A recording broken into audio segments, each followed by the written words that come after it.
afternoon, class. What up? There, good afternoon. Good afternoon indeed. Today, I already have up our do now. It's our mind tingler. If you look in front of you, there's a paper that is face down. Take this opportunity to turn it face up. We are going to do a KWL today. What I want you to do is silently write down in the K and the W section. Do not fill out the L section. And make sure that you write your name on top, because I will be collecting this at the end and we'll be returning to this form. You have 2 minutes.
Done already, you can just set your pen down so I know everyone's finished.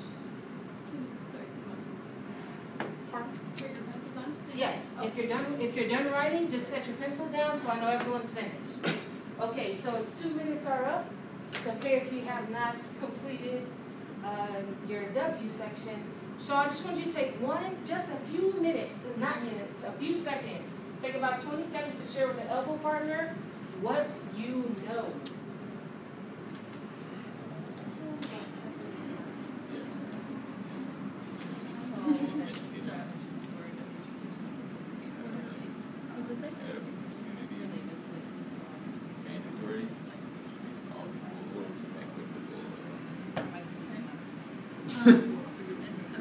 Okay, on 3, 2, 1. Okay, Angie, what did you and Edward talk about? Well, Edward brought up the fact that he knows that Brown versus Board of Education dealt with the integration of schools, different bringing black students into integrating them into like predominantly white schools. Okay, so desegregation in general, yes. Or is it specifically to bring black students into white schools? It was integration. I'm just going to go with integration. Okay. Integration in the schools. Okay. Okay, good. Good answer. So it was a general integration. It wasn't necessarily to move blacks into white schools, but to integrate. I feel that really schools to be one entity. Okay. Okay, what about you, Mike? What did Mary talk about? We talked about, well, Mary said that separate is not equal. That's what we can go from. Okay, those are the 2 main points of the outcomes of Brown versus Board. So we know that separate does not mean equal. And we know that it was the goal to integrate the schools. Okay, is there anything else that someone wanted to share that we did not talk about? Was that in 1954? It was in 1954 that outcome was made, so yes. So if you weren't sure about that, 1954 was the year. Okay, so the article that we'll be talking about today is called What Happened to the Promise of Brown? And it was written by O'Brien.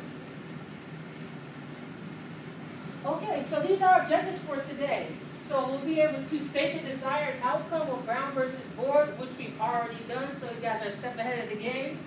We're going to identify the main assumption of Brown versus Board, that it influences effectiveness, and explain why educational outcomes are still unequal. Okay, so we're going to get out of our seats today. So we're going to play 4 corners. Who is familiar with 4 corners? All right, everyone's familiar with four corners, so I won't spend a long time, but who can give a brief summation of what we're doing?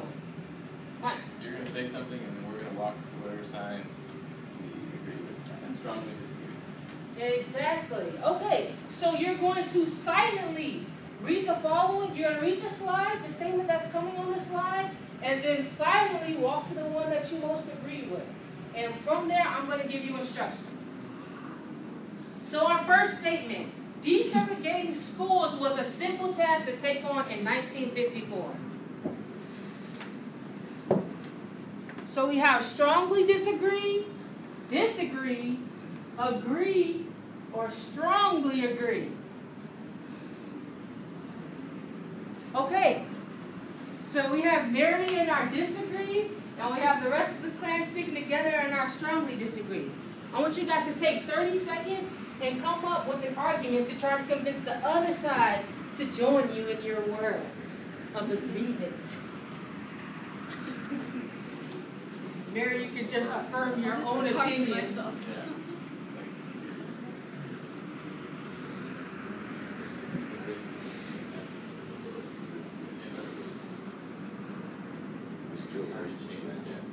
Okay, so we're going to break up this little shindig. Mary, how are you going to convince all three of them to move over to your disagree? I don't know about that, but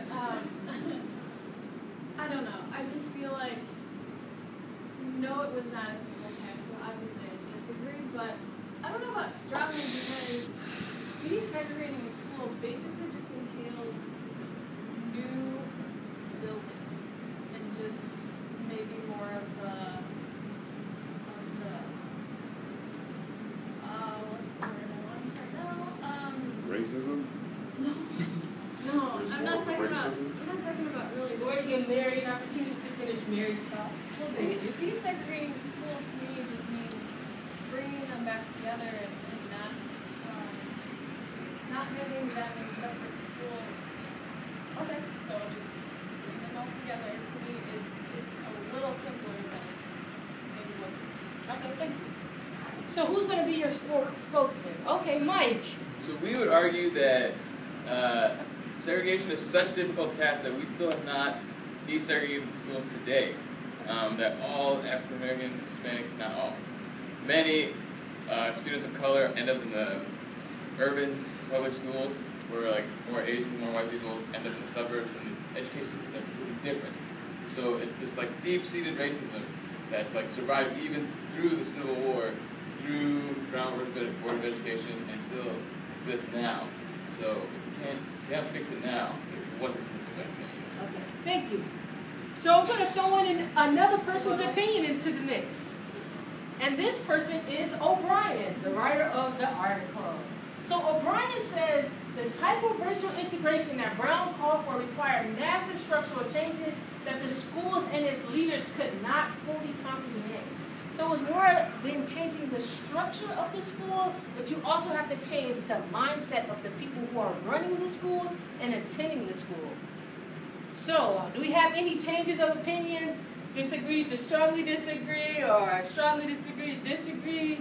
Or are you going to just stay in your... All right! We have successfully persuaded. Okay, on to the next one. School systems only reflect problems in society. School systems only reflect problems in society. Is there a neutral zone? I'm not sure. If you have not decided, you can stand up here with me and then listen to the arguments of each side and then make your decision. Okay, I'm going to give you guys 30 seconds to come up with your argument to try to convince Angie to join your side. Once again, Mary, just heard those. I feel like, what other problems could there be? I feel like those could be related to problems in society. Like individual student migration.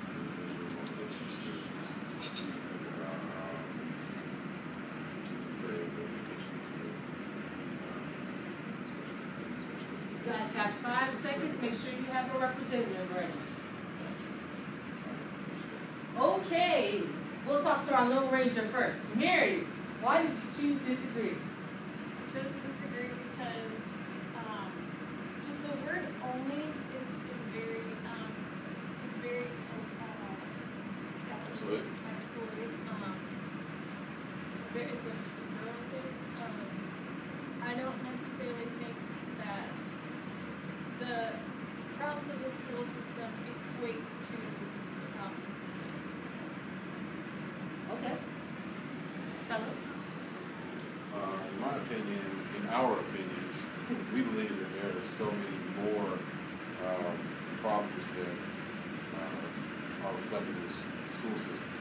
Besides society, we also have what did I say? Oh, it's personal student motivation. Oh yeah, motivation. Parental involvement. Right. There are several factors that parental involvement might be society kind of limited. Yeah. But we think that other issues like not social, but special education needs are not being met. Okay, thank you. That's good. That's good. So we're gonna throw in another opinion in the mix once again. Our omniscient fellow O'Brien. So he says that school institutional traits do not develop in isolation from the external world. They reflected and help shape stubborn, discriminatory social and economic relationships in America. So his opinion is not only do schools reflect what's going on in society, but society reflects what's going on in schools. So, Angie, Mary, have any of you guys changed your opinion? Have you made a decision?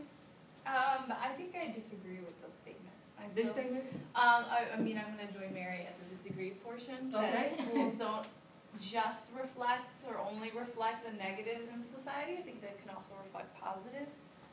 So I'm just going to moonwalk over to the negatives. Okay. So you have company. All right, fellas. Any changes in opinion? Nope. You still agree? Okay. Whoa. Wait, what just happened? What just happened? And the cheese stands alone. I will. All right, we're going to move on to the next one. Racial integration in the public school system is more attainable today than when Brown versus Board took place in 1954.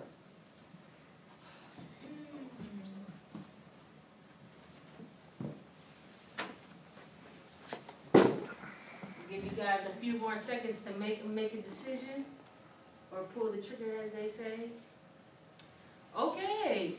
We have a new cheese alone. And so, we're going to give you guys a chance to come up with your argument to try to convince Edward to join your side over on the agree. And Edward's going to confer with himself to see if he can convince you guys to join him. I think now that time to reflect on the past 50 years, we can see what has more detail. There's been a lot more research for it. Confer with yourself. I would strongly think it's kind of dead.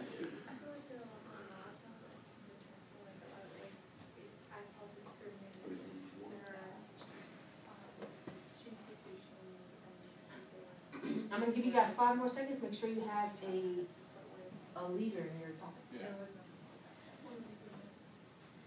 Okay. So we're going to give Edward the stage to try to convince you guys to come over to the strongly agree side. Okay. Trying to be efficient with this. First of all, issues with race are less of an issue today than they were back then. There's more understanding now. There's more things that developed further. In '54, people were still getting lynched and attacked and things like that. Think of Medgar Evers, think of Emmett Till burning just because a black man spoke to a white woman and said she was attractive. That's not really happening these days. That's why basically it's more attainable today than it was in '54. Today people are more understanding, they're more less ignorant, and we've come further as people understanding